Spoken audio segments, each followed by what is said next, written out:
Hello and welcome to my channel. I am Zodiac Bandit, and today I have a question.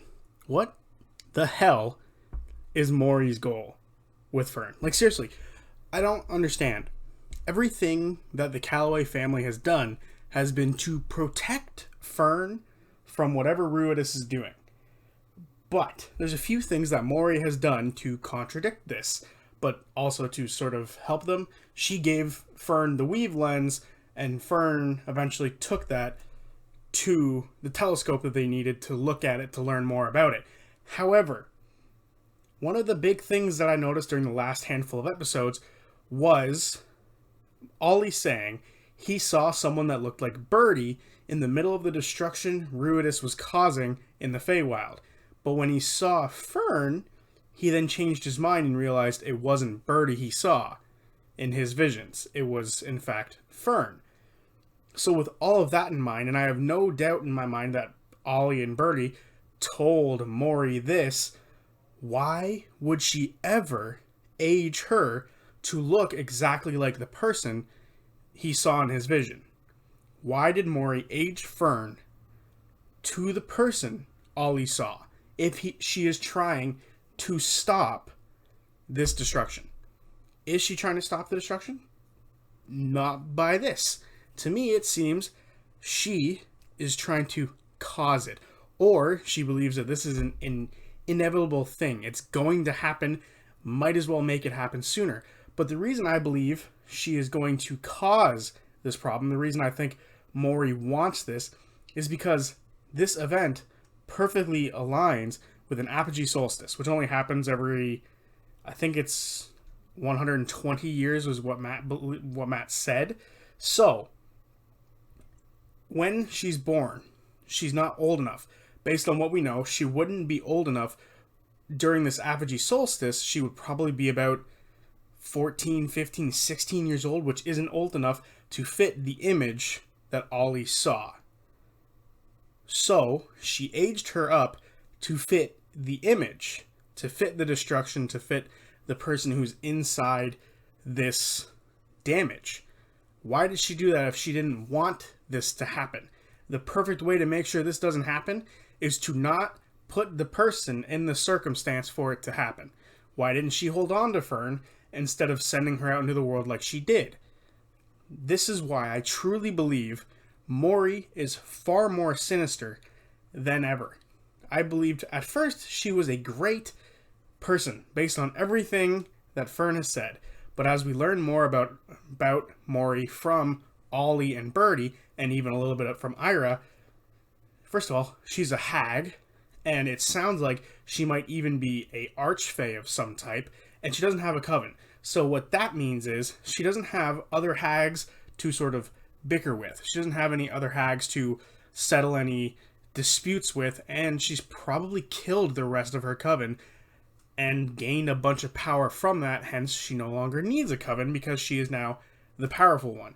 So, what does this all mean? Why would she want all of this destruction to happen? I believe she is somehow, in some way, connected to whatever is inside Ruidus. Here's why I think this. According to Matt, she is old. Morri is super old. According to what everybody has said that knows anything about her, she's been around for a long time. This means she could predate Ruidus herself. Mori's connection to this god of the moon could be literally anything. She could be the child of this god, she could be the sister, she could be the mother, the former lover, all sorts of different connections that Morri could have, which could give ample reason to why she would want Fern to basically push this destruction into happening, to why she would age her up to the proper age at the proper time. Remember, this is all in time with the apogee solstice, to somehow break out this god, her former blank. Whatever you want to fill that line with, you can, because Morri is 100% connected to this god within Ruidus. I firmly believe this, and I do believe she intends to release it. She is the evil big bad of campaign 3, or she's connected to the evil big bad, whoever is in this moon. I believe she could be the key to all of this, and unfortunately, we won't get any of these answers until either this Ruidus god is released or until Mori is introduced into the story. Mori is introduced into the story. Hey, that rhymes. But the point being, Mori is evil, shouldn't trust a single goddamn thing she says, and I fear for Fern, as she is now all in the middle of this, and likely, unlike Ollie's wishes, will probably never return to her proper age, of which is a pain in the ass to try to figure out. Seriously, take a couple of seconds to try to figure out the two different timelines here, or two different perspectives for Fern's age. It's madness. Fern believes she's 112 years old and she spent 90 years with Mori. If you do the math, you take away that 90 from that 112, you get 22 years old, which is way too old for what Ollie and Birdie claim. They believe her to be 14, which is based off that 6-year time period in which they left her there with Mori. So to them, she should be 14 as of right now. But she's not. Ollie and Birdie both say there's a 6-year time difference between the last time they saw her and now, and then later they said she was 14.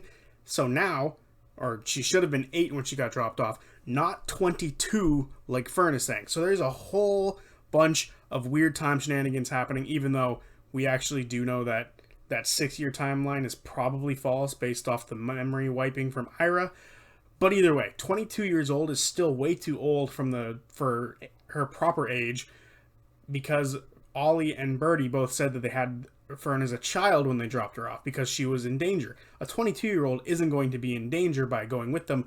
In fact, that would be plenty enough time to train her. So a little odd to me that both of them have such different, ages for what Fern was when she was dropped off, which makes me believe that Mori has messed with Fern's mind as well as Ira messing with her parents' mind. So there's a whole, and maybe even Ira's in cahoots with good old Mori.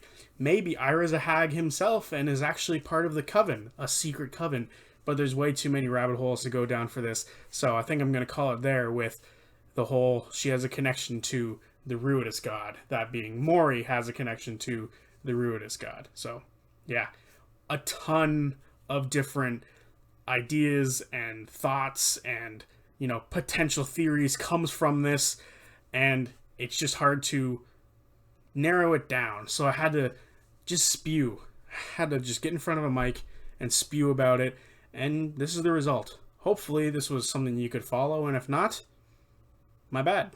Anyway, see you guys later. Peace.